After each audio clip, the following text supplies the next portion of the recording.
Panels can be an electric, fast moving exchange of ideas, the kind of conversation that keeps people thinking, tweeting, and talking long after it ends. But most virtual panels, they are awkward, disconnected, or just plain boring. So if your last virtual panel had you sweating, cringing, or silently begging for someone, anyone, to jump in and save it, this one is for you.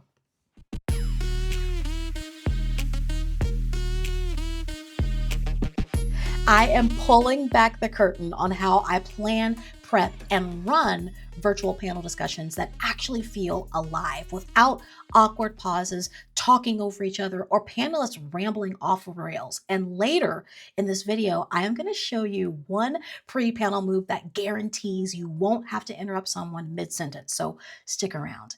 And if this is your first time here, hey there, I'm Ella Glasgow, and I help establish small business owners and corporate leaders create unforgettable virtual experiences, whether that's a solo webinar or a full-blown multi-speaker event. And today we are talking about virtual panels, not just how to host them, but how to lead them. Because when you're the host, you're not there just to smile and say, next question. You're the one responsible for the rhythm, the energy, and the takeaway your audience walks away with. So let's break this down. First of all, you have got to plan the experience, not just the topic. Most people are picking a topic and then sending out the invites and calling it a day. But great panelists start with one question. What should the audience walk away feeling, knowing, or wanting to do? Your job is to reverse engineer that result. That means choosing panelists who bring different angles, not just different titles, designing the arc of the conversation so that it builds like a show, knowing how much airtime each guest should really have based on their energy and not just their resume. And next, the thing that we have to do as a virtual panel host is control the chaos before it starts. Because here's the truth. Most people are not going to say this to you. Virtual panels are not hard because of the tech. They are hard because no one knows what in the world is going on.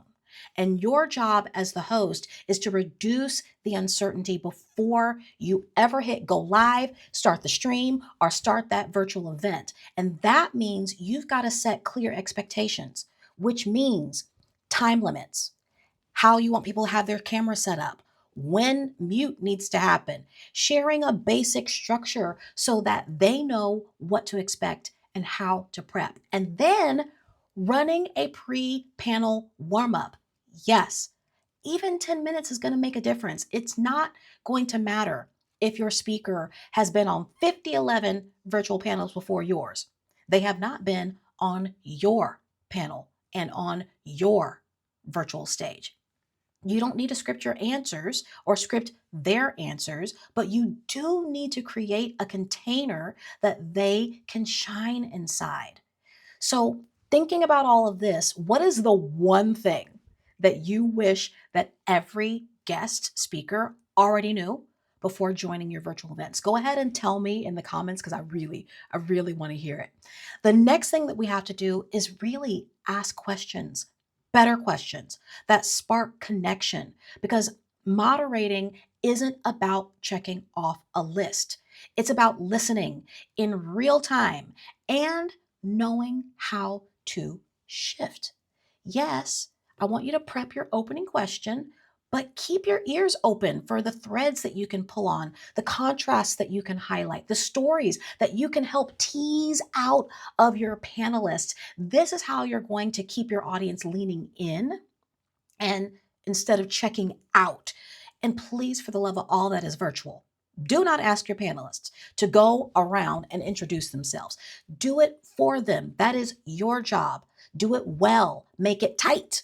Make it impressive, but make it relevant to what is going on at that event and what you want your audience to leave with. And number 4, your job is to protect the flow. This is the one that separates the good hosts from the great ones. Your job is to keep the timing tight. This is the one thing My clients love when they have me MC and host their virtual events and in person events. And I'm thinking about one of the times that one of my clients had a speaker that just refused to listen to any of the rules that we had set up. It happens. It happens. But because I kept a tight watch on everything that was going on, the event still ended on time. We did not encroach upon the goodwill of the audience for being there. We told them that it would end at a certain time. We still ended at a certain time without taking away from what was going on, even though that speaker decided that they did not want to follow the rules. And it happens. But you need to know as a host, as an MC, how to keep things going and still keep it tight for the virtual events that you're leading. You can gently guide those long-winded panelists back on track.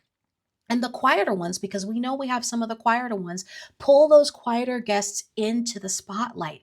And here's the move that I promised earlier. When a panelist gives a great answer, turn to another speaker and say, hey, I saw you there nodding. What is your take on that? It creates an instant interaction between them and the audience without you having to interrupt. And lastly, I want you to close that panel like it was always meant to end, okay? Because most panels, they just kind of fizzle out at the end. Don't let yours. So here is what you can do. You can ask one final punchy question that lets everybody shine. And then you can thank each panelist by name with one takeaway from their contribution, which means that you have to have been listening the entire time. And then end it on a clear note. Not any final thoughts, anybody? None of that. Okay? Because when you lead with clarity, your audience is going to leave impacted. So, a quick recap on the 5 things that you need to have a great virtual panel experience. The first one is that you're going to have to plan the experience, not just the topic. So, this means you're going to have to reverse engineer what you want your audience to walk away with when the virtual panel is done. Then, you're going to control the chaos before it starts. That means you got to set clear expectations, warm those panelists up, and prep the space so that they can shine. Number 3, ask better questions. Go beyond the script. Listen for the moments to dig deeper into those contrasting voices and bring that real connection to the screen. Number 4, protect the flow.